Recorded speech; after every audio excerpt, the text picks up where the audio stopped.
Okay, we are coming up live. We are live. All right. Hello, Facebook and YouTube. My name is Zach Bates with New Jersey Thespians. I am here with the one and only Jonathan Dorf.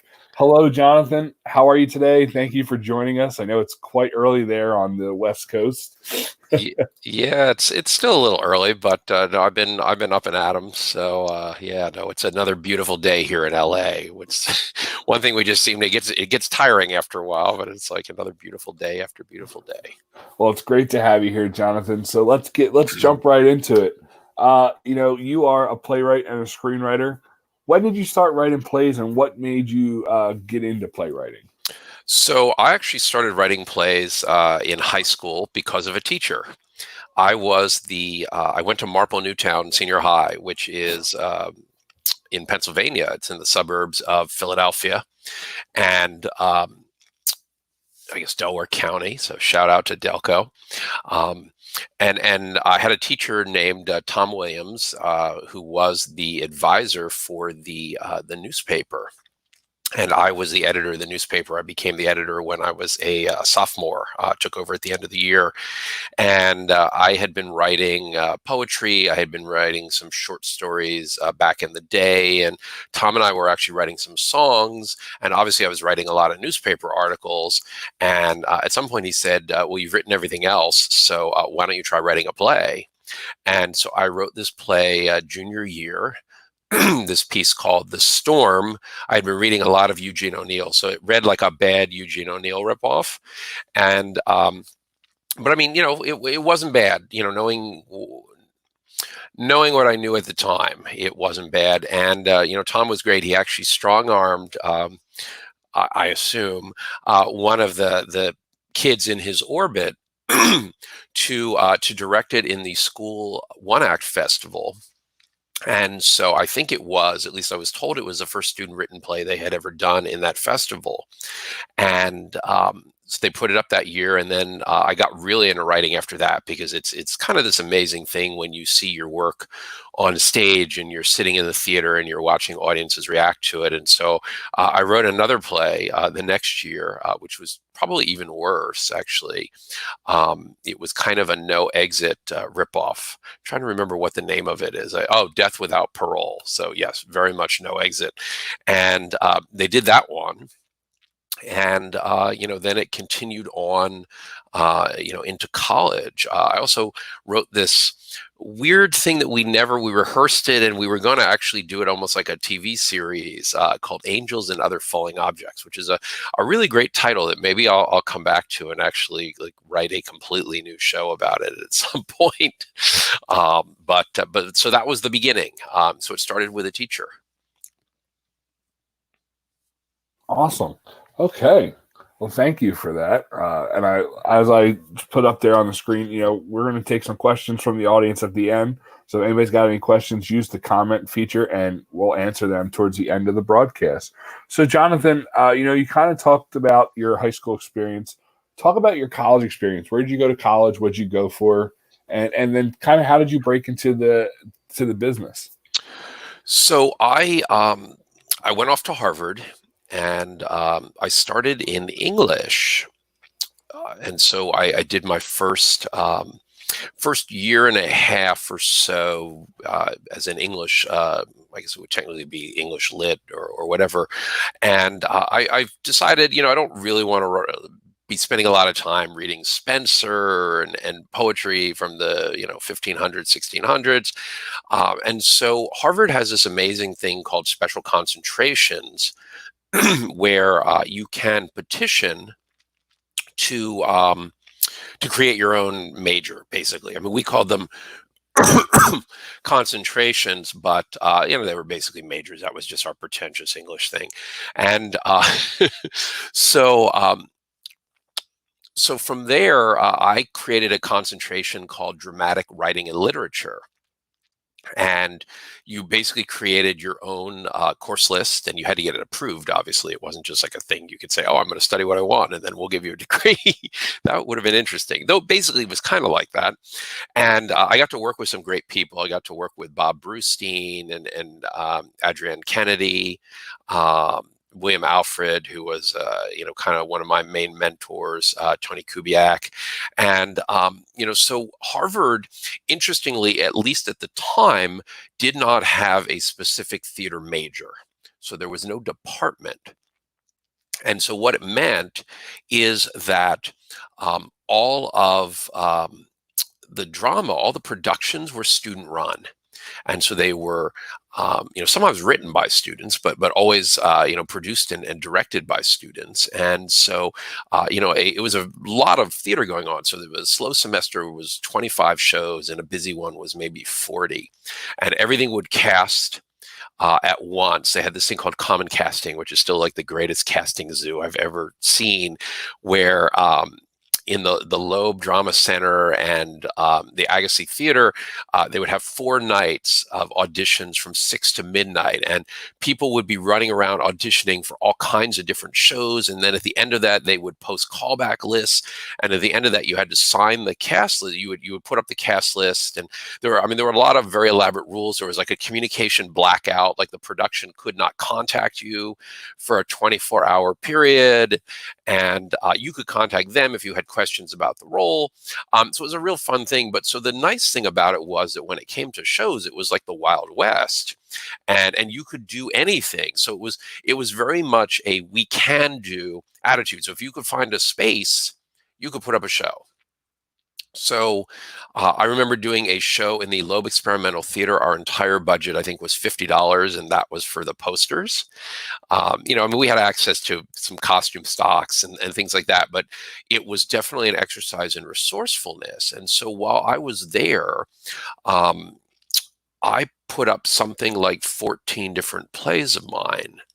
Obviously, I didn't direct most of them, but I did direct a few, and that was great because one of my good friends who eventually helped found YouthPLAYS with me, Matt Buchanan, was probably my earliest director. He was actually one of the first people I met at Harvard, and so ended up directing a show of mine, in fact, in the Loeb Experimental Theater, which was kind of one of our best spaces. I got very lucky that they needed a sort of preseason show, and so I was able to do these 3 one-acts in there, and I learned to direct from Matt.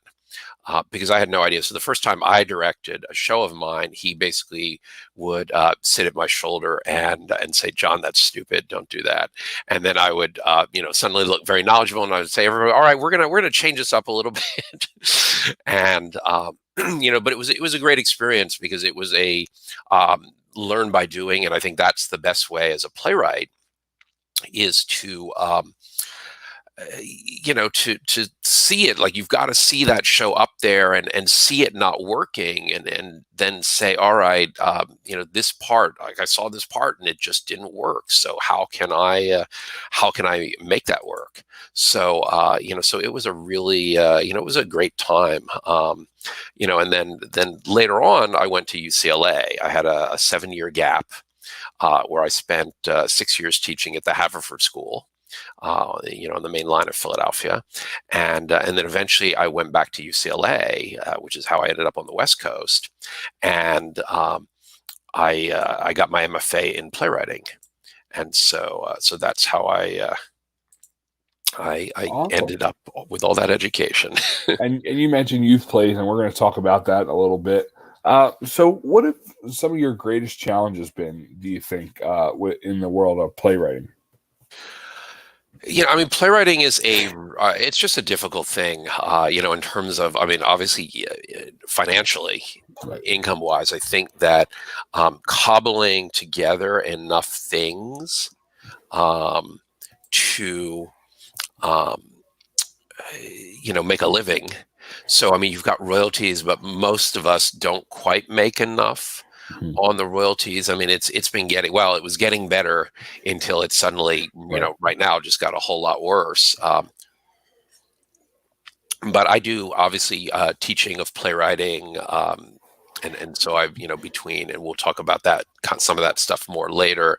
But I was doing some online classes and guest artist gigs, and obviously YouthPLAYS is something that I started, and I think that From a craft level, though, I think that Mhm. the biggest challenge is, a lot of times I feel like just getting started on a play. Mhm. So there's that fear that it's going to be bad, Mhm. and no matter how good you are supposed to be, Mhm. um, you always feel that way. So there's that kind of like being afraid to start Gotcha. because it may stink.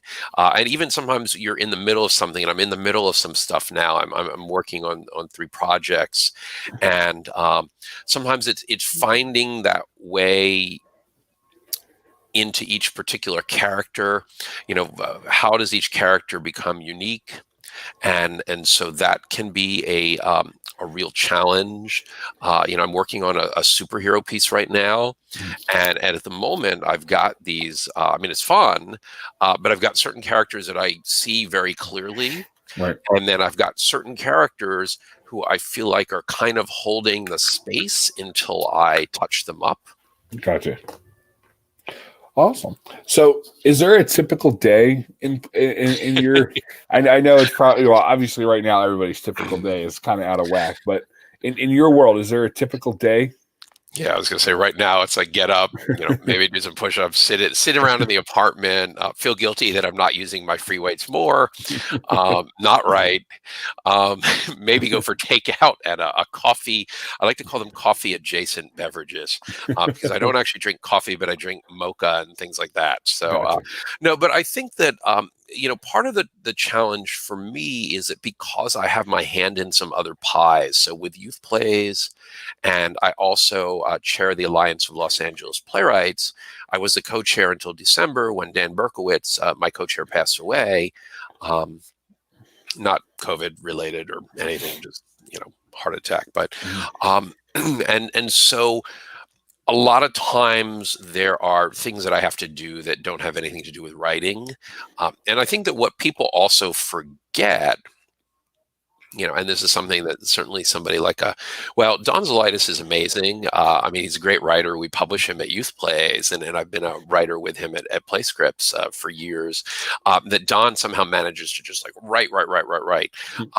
But there's a lot of stuff that you have to do. My co-founder at YouthPLAYS always used to warn me. He said, "Beware, because when you have some success, you turn into an author."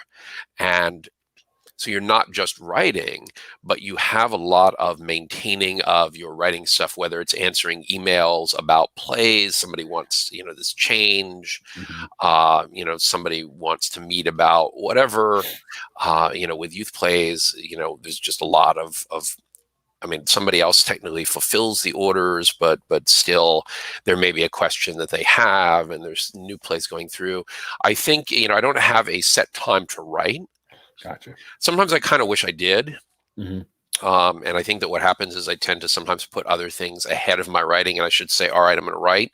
I find that the best time for me to write is actually often in bed before I go to sleep. And I write usually um, my first drafts longhand on a pad.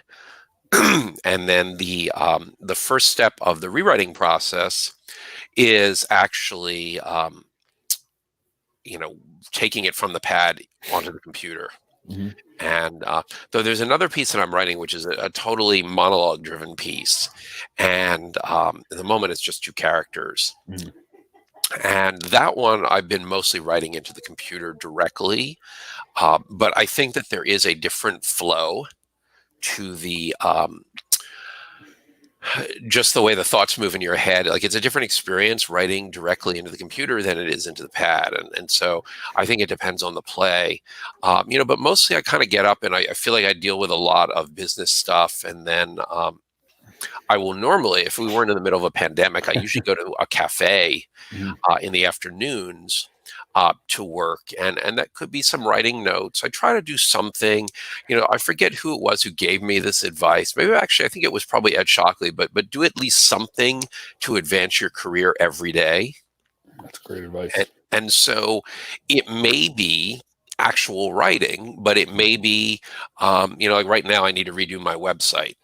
You Right. need to, get in line with the times and get the cool mobile responsive thing going. And so today, one of my career advancing tasks will be to contact some developers and get Gotcha. some bids. So, but I've been like sort of jonesing to work on the superhero piece. So it's like, and sometimes that's what happens with me is like, I have to get to that point where like, I absolutely have to write, like I'm exploding, ready to Right. write. And then I finally do it. So not this has happened every single web stream. The phone is ringing at the house.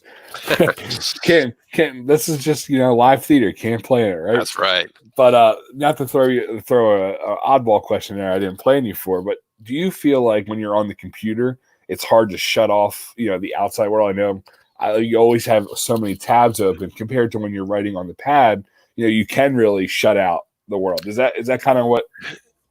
Yeah, so I think that that's some of it. I think, part of it is generational, Right. and that I grew up. I mean, I'm not that old, but I'm Yeah. like, I'm old enough to remember what it was like before everybody had a mobile device. And, Right. and sometimes I find myself just flipping through, stupid Instagram photos or food Instagram, Right. and suddenly it's like an hour is gone and you're like, what happened? Right. And so there is something very nice. I was doing notes on a young playwright script from our New Voices competition and yesterday. And what I did is I said, I'm going to close every tab. I'm going to make sure the email is closed so that nothing can come in. But I do find actually, oddly enough, when I'm at a cafe and there's a lot of people around and I have my headphones on and I have my music going, not that I want to do product placement for Spotify, but I got a Spotify premium subscription. I don't know, 6 months ago. Smartest thing I ever did because I used to listen to it, but commercials, Right. and now I just feel like I can pick the music I want. And music for me is pretty essential. I write to it. I would say 90% of the time. Maybe the only time I don't is if I'm in bed Gotcha. writing, because then you're in a different zone. But Right. otherwise, I use that music to get myself in the zone, and that's a way to block out all of that stuff. So I feel like when I get to the computer, because I'm mostly not writing on it, I've got the pad is up on the little. I have like one of those stands that you can put Gotcha. the pad on, and so I just put it up there and I look at that and I just go and I if I need to rewrite things on the fly, because there's a lot of rewriting that happens from the pad into the computer, and that's how it works. But I think that especially now, you're at home and there are a lot of potential distractions, Right. so it's tough. So another question, I just thought of when you mentioned you type it. How many drafts do you think from your first draft to when the play is published? How many times do you think it gets re-edited? On average, I know it probably differs per play, but It varies, and it's a some writers are very much like let's do a full rewrite. I feel like usually the first time I write it at this point, and not every play is the same. right, And longer plays are more difficult because they are more structurally complex, and so more things can go wrong. right, But I would say that I'm not so much rewriting, I'm sort of polishing, and it's individual scenes. I will take them out and work on them. So it's hard to say for the whole play because you might write one piece. right, So I don't know, like, I remember particularly the rewrite process for Me, Myself, and I.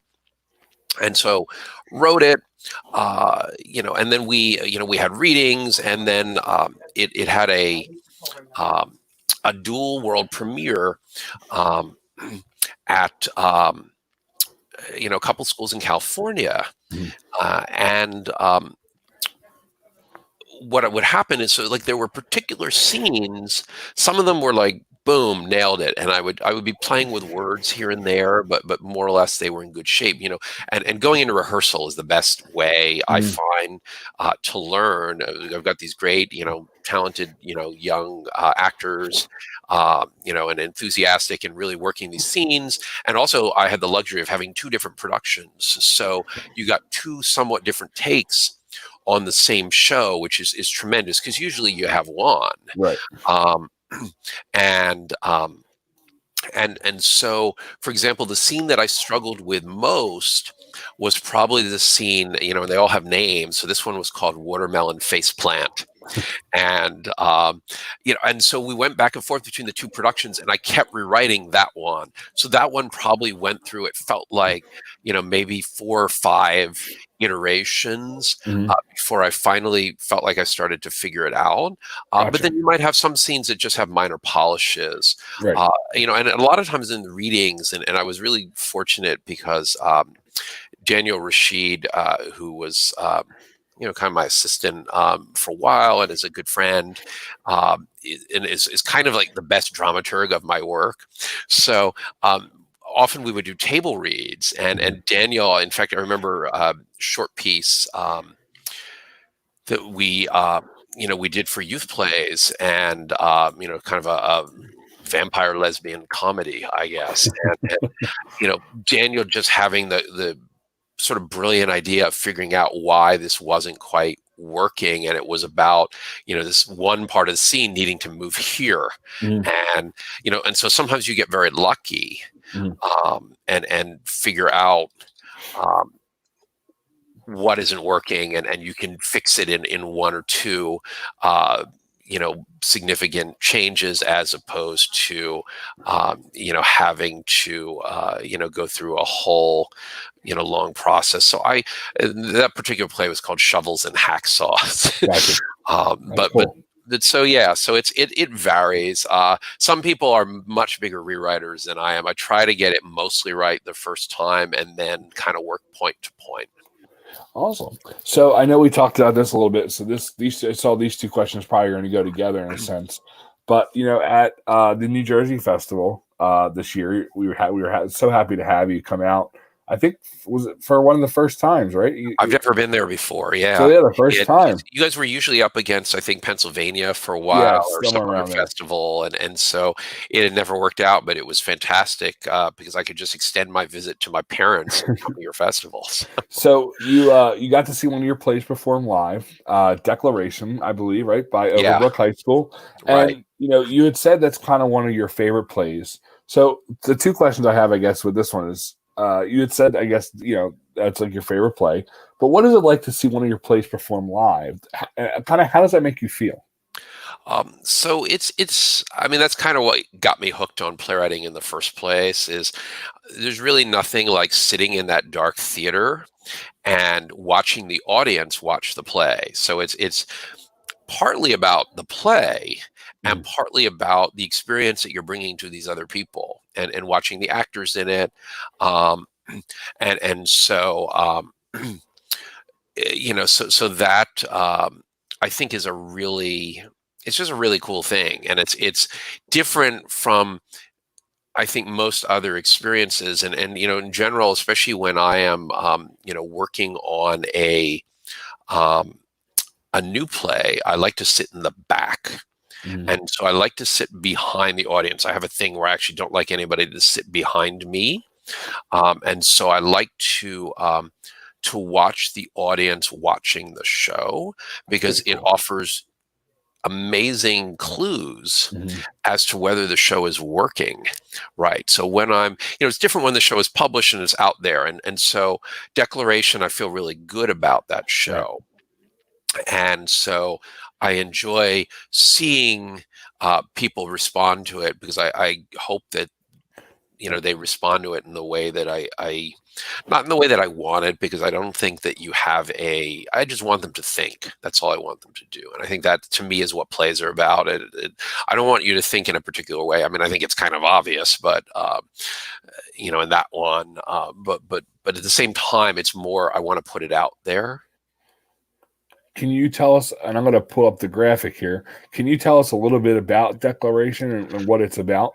Yeah, so this was it's not my first school shooting play, but I feel like it's my most definitive school shooting play. And the first one I wrote a play called Now You See Me, but it was right after Columbine, and the world is really different. And so and I'm a lot older, and I think my perspective has changed. So declaration really follows the students at a school sort of before, during, and after this school shooting. Mhm. And one of the things I was really big on, kind of very important to me, was I never wanted to put the shooter on stage. And I think that's what makes it different from a lot of the school shooting plays. For example, I've been on a double bill with Bang Bang You're Dead, and I know Bill Mastrosimone. I haven't talked to him in a long time, but we got to meet each other when Now You See Me was up with that one, and Bang Bang You're Dead, does great things, but very different kind of play. And I felt like that play had already been written, so I don't want to do that play. And so what it is Declaration is a series of scenes and monologues as we sort of work our way through the shooting. It's not linear. So it's actually framed by this student who is doing a presentation on this one line Mhm. from the Declaration of Independence, which is that whole idea that all men are created equal, and they have the right to life, liberty, and the pursuit of happiness. And it's so she's doing this report Mhm. on it, and interspersed with it, she's actually doing the report in the period right before the shooting happens. And so part of the irony is that those same kids are going into the cafeteria at the end of the report, Gotcha. which is where the shooting is going to happen. But we see these different pieces, and so I kind of tried to look at this crisis from all angles of students in different parts of the building and Mhm. outside. And so you've got some pretty meaty monologues, and also some scenes. So it's good for sort of monologue and scene work, in addition to hopefully saying something about school shootings, and just making us think about them. That really was the goal, not to whack people over the head with it. I was really cautious when I wrote it, because I didn't want to get into the gun issue. Right.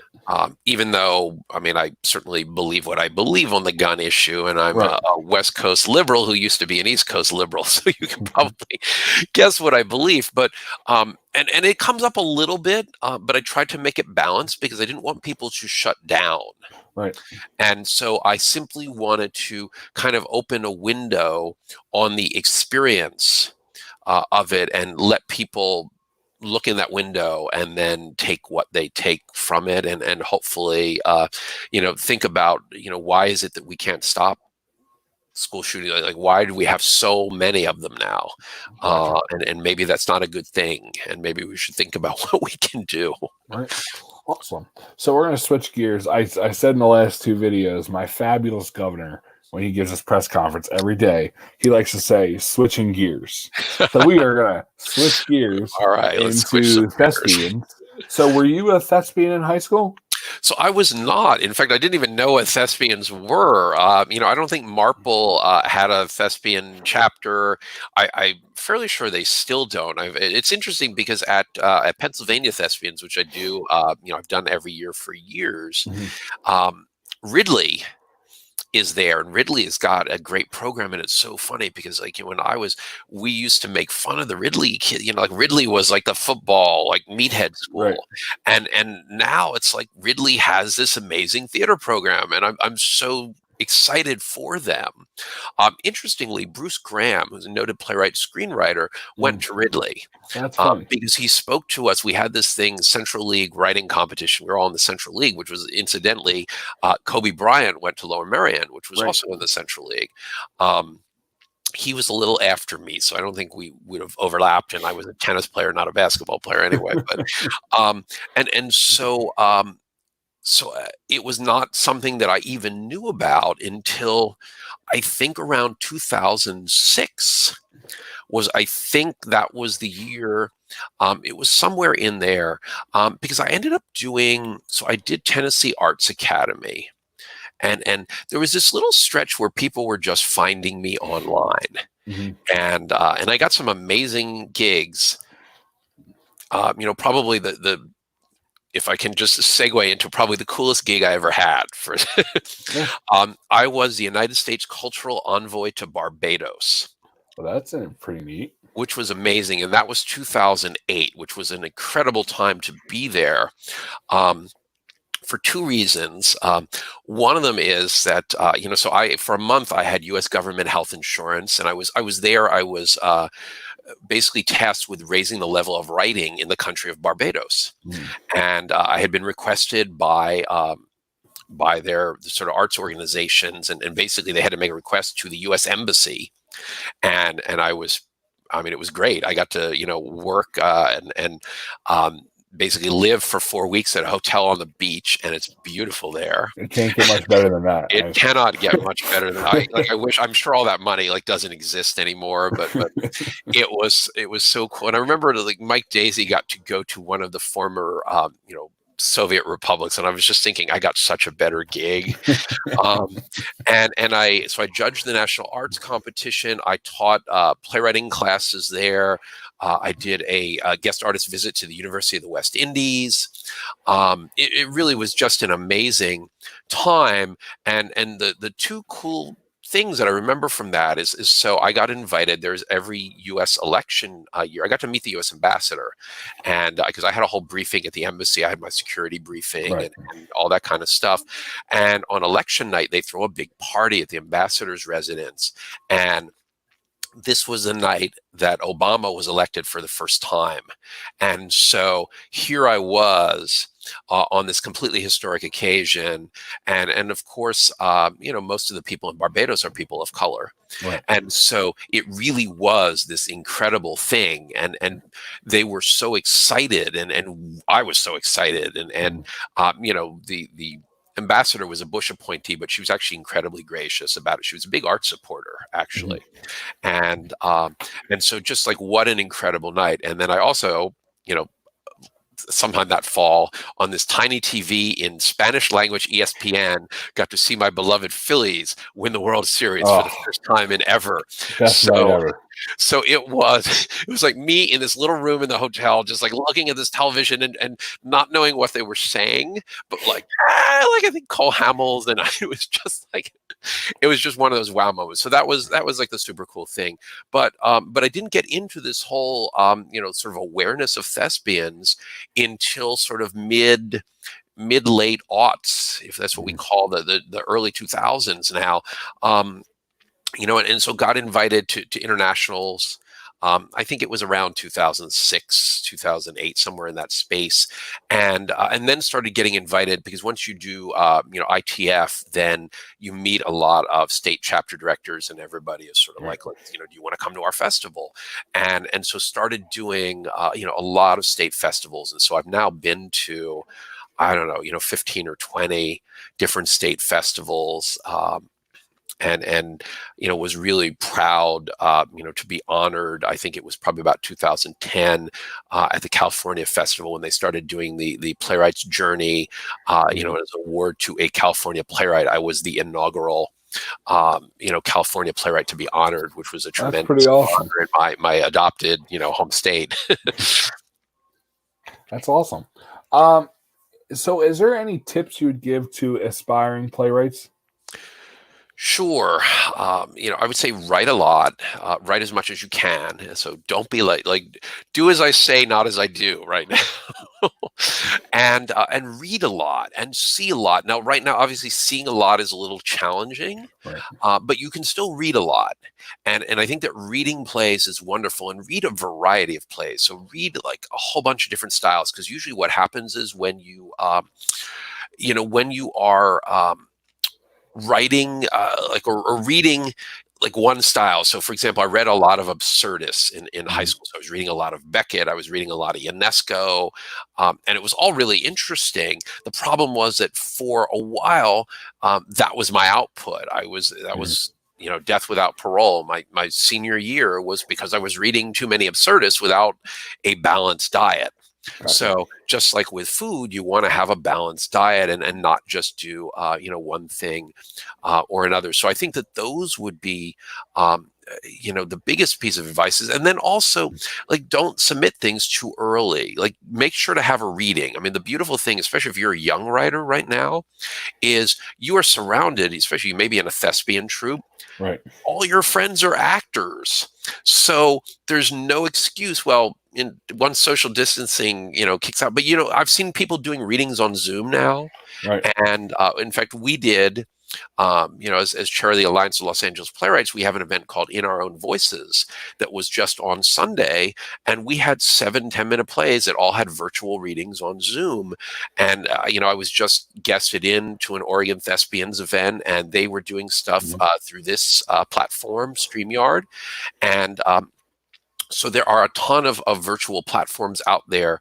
So even maybe it's not ideal, maybe it's lovely to have the energy of everybody in the room together, but it is what it is. That was probably the most profound thing that Leon Katz, my mentor at UCLA, once said. He said, "It is what it is." He was talking about one of my plays, but I think it applies to everything. So I think we have to make the best of what we've got. And so right now what we've got are virtual readings.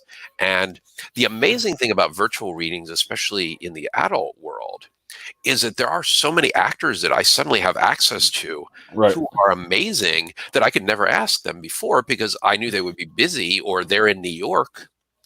And so suddenly it's like I can do like a greatest hits of all my friends and I want to do a reading. So always hear it before you submit it, because that reading is that first step on your way to rewrite. So I think a reading is invaluable.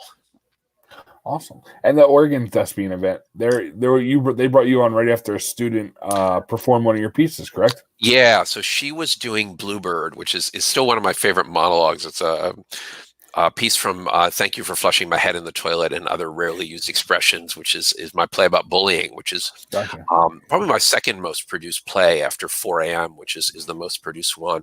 And it was great because they brought me on to surprise her, and you saw her face. She was completely surprised. Awesome. So that was so worth it. It was really fantastic. First of all, she did a great job on the piece. They all did excellent that night. I mean, there's a lot of talent up in Oregon. And we know there's a lot of talent in all these states. I mean, the thespians, it was really devastating. I was supposed to go to 3 festivals when the plug got pulled. I was supposed to be going to Ohio.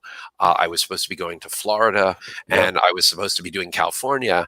And it was really it was a bummer on so many levels because I love doing those and I love the energy at them, and the talent of all these kids is incredible.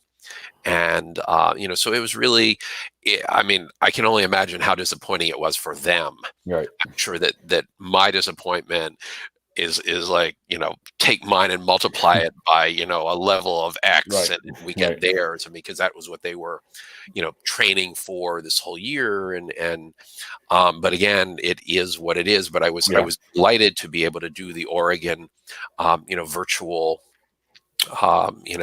sort of performances, and to see how good things can be, even virtually. And I think we may be looking at that paradigm for a little while. And so I think we're going to have to learn, and we're theater, we adapt. Right. I mean, we've been through, how many plagues and whatever.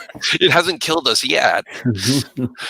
I don't know if you saw the picture on Jeff Hall, who is the former chapter director from Oregon. I don't know if you saw the picture on his Facebook before the event where he said mission control. I think he had about at least 7 or 8 computer screens. But the crew up there, Jeff Hall, Joe, the chapter director, they did an excellent job, and it was an excellent event. I was glad I got to see it. I was a little late here, but I wanted to stay up and support them because, like I said, it was a fantastic event. Yeah, no, I mean, it really was executed seamlessly. So shout out to Oregon Thespians. Absolutely. Great job. I hope we were talking because I've never been to their festival. And so, Jeff and I were kind of emailing back and forth. And it's kind of funny that my first appearance at Oregon Thespians, was virtual, but we hope that in coming years that I can do a live appearance, because that was actually my last trip before everything was canceled. I went to Portland on vacation with a buddy in February, and then everything fell apart. Yeah, my last trip was I went to Nevada Festival with Sharon Chadwick and Krista Phoenix. That was my first time in Vegas, and then I was supposed to go. March was supposed to be the craziest month of my life. Going to North Carolina, then Florida, then Arts Advocacy Day, and then I was scheduled to go to New York. And I actually got selected this year to be a national workshop leader. I was so excited. My first time. Becca was very supportive. Becca Wren, Yeah, and at the national office, I was so excited, and then all this had to. we were all excited for Yep, ITF, and I think it's still, I think that they're going to put together something really absolutely. cool. And there's some, I mean, Tina Fey. Yeah, right. I saw that. I'm Already, like, all right, you wow. sold me right there, Tina Um, Fey. so I think that's going to be awesome. And I mean, the funny thing with what I do is, and I did a on YouTube, and I have to figure out how to make it available. I made it available for free for 2 weeks, and I'm going to Gotcha. make it available sort of as a pay thing because it's a workshop I teach. So I, Right. need to make some money at this point. But so I with playwriting, I can do. I'm lucky in that I can basically do the same workshop, Mm-hmm. whether I am here talking to you this way, Right. or whether I am, just in front of you. So, Right. I mean, it's fun to be in front of you, and there's definitely a different energy. And I don't know what platform, I haven't heard too much about ITF yet. I think they're still sort of sorting all that out. Obviously they're having to make a lot of decisions really quickly, but I'm sure they will, be letting people know pretty soon about that. So I'm hoping to be able to just continue to do playwriting, virtually until we can do it in person. I did actually a talk with a class, a middle school class in Texas last week, and that was super fun. Awesome. So yeah, they shout out to the EdTA National Office. I know they're working incredibly hard, and they can't like us, they can't be in the same room, so they're doing a lot of their work remotely. So shout out to Julie and Nancy, and I forgive me, I don't know the new Nancy's replacement. I don't know her name. I can't remember. I know she had to come in and kind of full speed ahead, but let's talk a little bit about YouthPLAYS. I know we mentioned it a couple times. What is the organization? How did you start it, and what's the mission?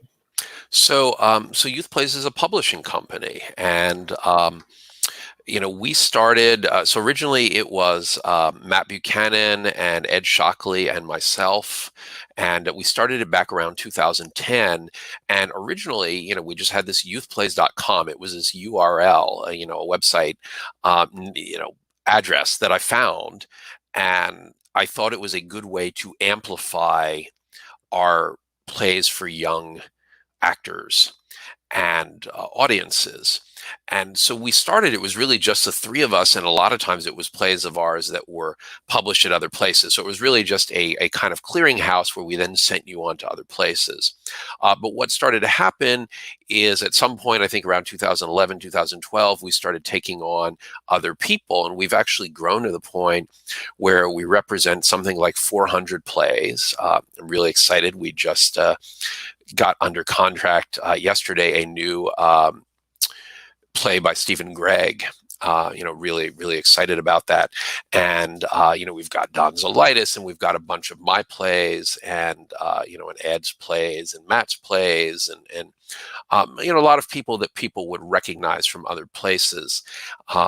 But also, writers that found their home with us, and we've kind of nurtured those talents, or they were generally talents before they got to us, and we've just given them a place. And so our particular mission, though, is to focus on plays that offer age-appropriate roles for young actors. So too often, you see these productions and everybody is playing, 40-year-old or 50-year-old.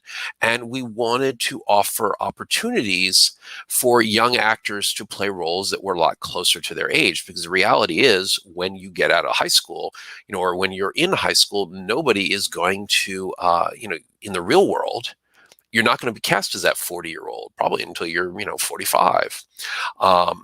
And so we don't want people to actually fall out of practice playing people who are closer to who they are. And so we felt like there was a niche for that. And, sometimes we'll take a play that doesn't necessarily have significant age-appropriate roles if we feel that there is something educationally important about it. So, for example, maybe we'll take a commedia piece because we think it's important to have an example of commedia, and we think it is youth-friendly, and maybe there might be a theater for young. I mean, we do a lot of theater for young audiences as well. So we've got sort of our focus, I would say, is sort of high school, middle school, theater for young audiences. And then also we have pieces that cross over into college. So, for example, Antigone by Nambi Kelly, and Nambi Kelly is a really hot writer right now for some of her stuff like Native Son, the adaptation she did, which I know just won, some awards or got nominated for some awards in New York. And so Antigone, which is the Antigone story, but reset in Chicago and dealing with gang violence, and has kind of like a hip hop spoken word vibe to it. Super, super cool play. And so like that's a play that we have. And so it's got a balance. It's got some younger characters, obviously, because the Antigone character is based on Antigone. And so she's a younger character, but also older characters, but also, a really important piece of literature, but done in a much more contemporary way, and that may speak to part of the population that is underrepresented. Right. And we're always looking. We're really trying to find more pieces that speak to diversity. LGBTQ plus pieces. Actually, Stephen Gregg's piece is an LGBTQ plus play. And so excited about those plays, but we license, so we're like any other publishing company in that regard. The nice thing with all of our plays is you can get anything digitally. We have digital classroom licenses, so especially during the pandemic, you can get a classroom photocopy license, and you don't have to do hard copy photocopies, but you can basically, purchase a classroom photocopy license. We send you a digital copy and permission to make copies for your class, so you can distribute it on your closed system to whomever in your classroom, through Google Classroom or whatever it is you're using. And, we also have a lot of free monologues and scenes, all from our published plays, on the website, which are available for audition and classroom use. And new plays coming all the time. We're really excited about a lot of the new things that are coming. And we also have good stuff for elementary. We have a growing amount for elementary because we found that was the need. And so we have an upper elementary collection. I was just talking to one of my colleagues yesterday because we're getting closer to finishing our lower elementary collection. So the upper was 3 through 5, and now we're working on a K through 2, and we're going to have another 3 through 5. But definitely, so an area that we're building on. But I would say tons of stuff in that middle and high school range, and stuff that's challenging. Our taste runs to. It's not that we don't occasionally have like fun, fluffy pieces. We do, but we also like to challenge people, with things like an Antigone, or Enemy Flint, which is a piece by, Diana Bourbano, and it's the, think of the Flint water crisis, but sort of building off of Ibsen's Enemy of the People. And so that's a good sort of, edgier high school to college, play. So we have a variety. I think more and more, when we started, I felt like we had sort of a limited amount of stuff. And now I feel like we really have a pretty sizable collection. And, we do a lot of festivals. So we're not sure what this year is going to look like. So I don't know if there's going to be another festival this year. It's a wait and see. But, we're definitely online at youthplays.com. And as you said that you see your socials are scrolling along the screen, and I also put the socials for Teaching Artists Alliance, which you are now a member of. Yes. The first episode of this we had Brian Curl on our web or the series here, and he kind of told us a little bit about it. What kind of made you want to join the TAA, and while you're talking about that, maybe what are some of the services you could provide to schools that might want to hire you? And I'll put your email up on the screen. Great. So TAA, and obviously, I know, a lot of those folks. I've known them for years. People like Brian and Erin and Elaine and so what was appealing to me is that you do have, Ed Reggie, amazing, all incredible people, incredibly talented in their own particular areas. And, so I think that, as somebody who does kind of, I don't want to call it the circuit, but it is a little bit of a there's a group of national level guest artists who do ITF pretty regularly and do a lot of these conferences. And I think that any time you have people who have sort of shared goals, I think it's important to put your voices together to amplify them.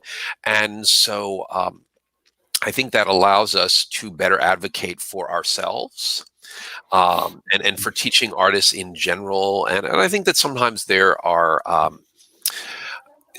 levels of education in different states follow different practices. So one of my favorite places to go, I'm going to give a shout out to Kansas Thespians. So Kansas Thespians, and I've been going, I don't know how many times I've been there. I feel like at least like a half a dozen times at this point. So they run an absolutely amazing festival. And I'm so glad we got that in before. I hope we can, by January, we're like back, because I would be so bummed to miss them. Their kids are super. I mean, the kids are super everywhere, but Kansas really, does very well by their guest artists, and you feel really valued.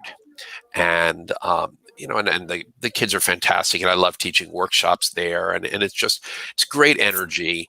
And so a lot of times when festivals are saying to me, maybe they're newer and they're kind of bumping up, maybe they've gotten to that point, at least pre-corona, where budgets are getting better and they're able to pay people a little more, so I always point to Kansas in terms of examples of best practices. And that's a shout out to, I guess, David Hastings and Chad and Jennifer Morgan, all outstanding people. Yeah, no, it's a great. I mean, Chad is a current director, and David was a past director, and also Skip.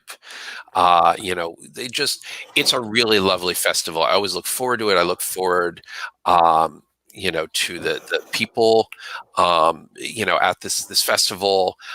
Sarah, who does their social media, who's amazing. So just a fantastic group of people, and they always want to know, what can we do better, right, for next year. They're actually on my list to apply for next year. Knock on wood. So, yeah, I mean, if there's a next year, I mean, they're on my sort of like ride or die festival list, because they, you feel very valued when you go to Kansas, and if you don't feel valued enough, they want to know, how can we make you feel more valued, and that's awesome. I think a great thing. And we had, at one point, like we said, these things we think would be better, and they immediately listened and they said, you know what, you're right, we're going to do this, and it completely made sense. It was actually better for everybody. Right. And again, great kids as well, and workshops always get nice turnout, and there's just the energy is good. So it's one of my faves. But there's a lot of great festivals out there, and it was tough. I mean, I was looking forward to going back to Ohio. I go to Ohio, it seems like every 6 or so years, and the schedule finally worked. Right. It didn't. So we had a couple more questions for you. I wanted to make sure I asked you. I never talked about the rapid fire questions. Oh yeah, and can I? Let me just. Absolutely. So for schools, because I got slightly detoured. Yeah. So obviously I teach lots of different workshops, and I am happy to do a workshop at your school, whether in person or virtually. And I've done them all over. I've done workshops as far away as Singapore, where they brought me in. That was a super cool gig, and as a foodie, great. But I also can do dramaturgy on plays. So for example, if there's a playwriting project and you want somebody to read them who reads them all the time and does this professionally, then I can do that as well. And so definitely, contact me by email for more information, and I can tailor a workshop to anybody's situation. So basically tell me, how many hours you've got, who's going to be in it, and what their level of experience is, and what you want them to learn, and I can make that happen. And your email is, as everybody sees there, right on the screen. Yeah. And I'll make sure I put up your socials again before the end of the broadcast. Perfect. So you mentioned that you are a foodie. So, oh, yeah. And I think we kind of talked about this yesterday, but you'd said maybe if you couldn't be a playwright anymore, you had to change your career, you'd maybe want to be a food critic. Is I think right? Yeah, or food writer or something in that area. I mean, you know, it would be a great gig, and who knows? I mean, the restaurants are getting killed right Right. now. So I've been trying when I can, you know, a few times a week to you know, to get takeout and just try to support some of my favorite places because I Mhm. know how badly they're hurting. I mean, theater is in a rough spot too, but the restaurant industry is just as bad or Right. worse. Um, and so yeah, but I would love to be a food writer. I would love to be a guy who comes into a restaurant. Like this would be my dream gig. And if somebody told me that you could do this and you could make a living at it, I would probably like quit writing plays. uh, I would love to just come in anonymously and then give notes to the restaurant afterward. So Wow. I would go through the whole thing. They wouldn't know I was there. And then, you know, after say, all right, these are the elements that you need to address. You know, here's on a food level, and here's especially on a service level. You know, this was what I noticed. You know, and one of the interesting things, a lot of people are sort of phobic about dining alone. Right. I like it. It's Yeah. actually a time I do a lot of writing. In fact, I used to take these vacations where it was really a writing vacation, Mm. and I would go, you know, to restaurants, and I would sit there with my pad, and I would just write because the great thing is that somebody else is doing all the cooking. Somebody is, I mean, they're basically doing everything but eat the food for you. Right. And so I mean it's all just showing up at your table. And so all I could do, you know, I can just focus on whatever I'm working on. And so I had, you know, plays that were written more or less on writing vacations. And so that would be definitely like a dream gig would be to just be somewhere in that food world writing. I wouldn't want to open a restaurant because I know people who have them and I know how hard it is, Right. but I would love to write about it. So watch out, Gordon Ramsay has a show that he does that. It's not Hell's Kitchen. It's He's got Kitchen Nightmares Kitchen and Night. Is it Kitchen? yeah, well, he's That's got the that one. He may have another one too. yeah. There's one that's on Fox now. We had a restaurant around me that was actually on it recently, Oh wow, that's and usually not a good sign. they've gotten a lot more business out of it. Well, Interesting, until everything happened. So right? it's funny.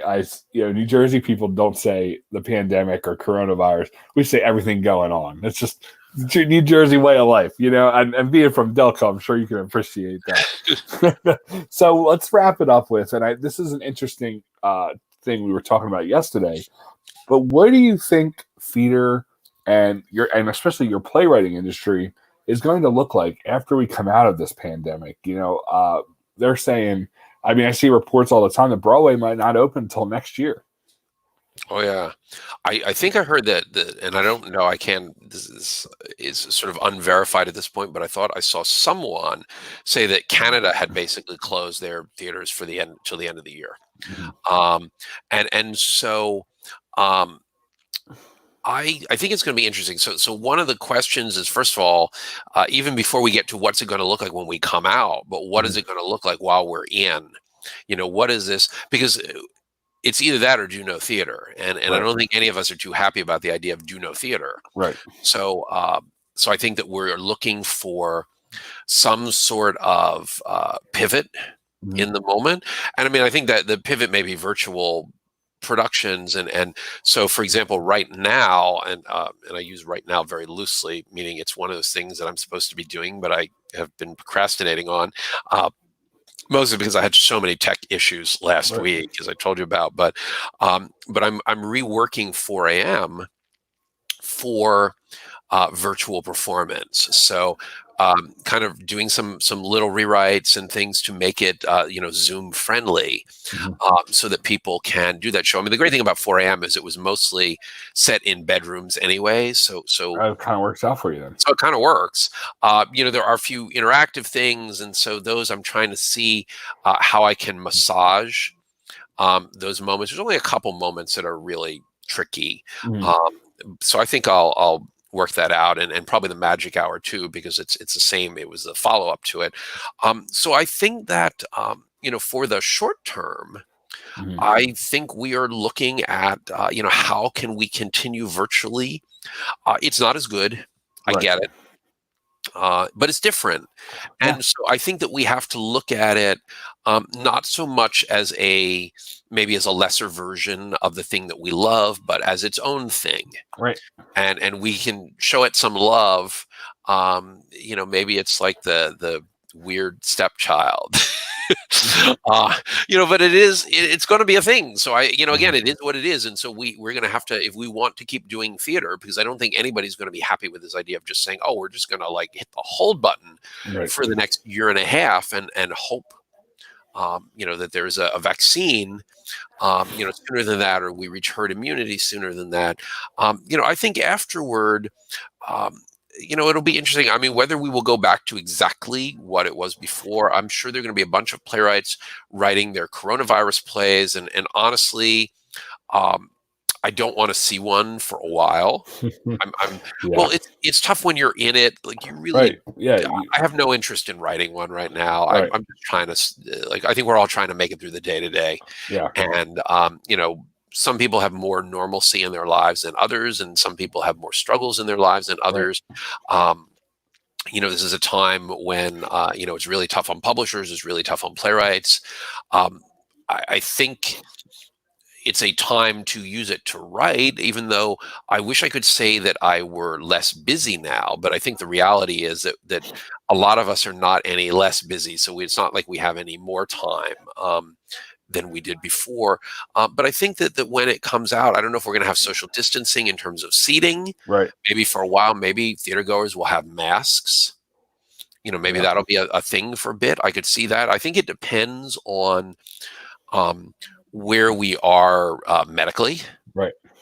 But I think that, theater continues. I mean, it's continued. I mean, it made it through, the influenza epidemic of 1918. It made it through the plague, I mean, so it's like we've made it through a whole lot of, World War II, all those things. Like theater continues. It's the oldest art form. Right.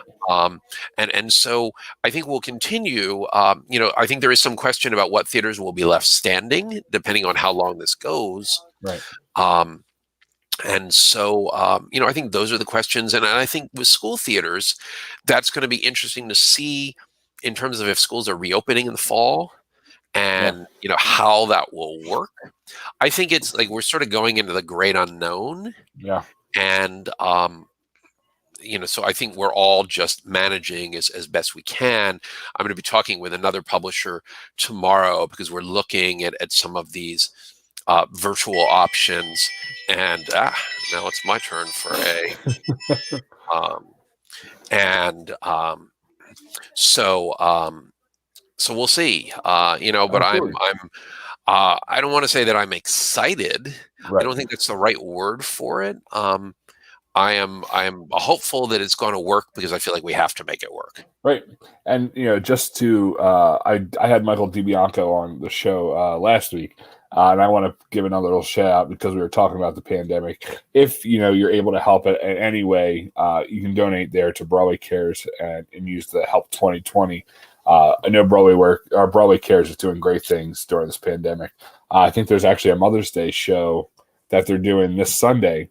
And I know, I think I saw the cast of Jagged Little Pill, Mrs. Doubtfire, and are all going to be involved in it. So, they're doing a great job trying to bring it out to us and supporting the Actors Fund.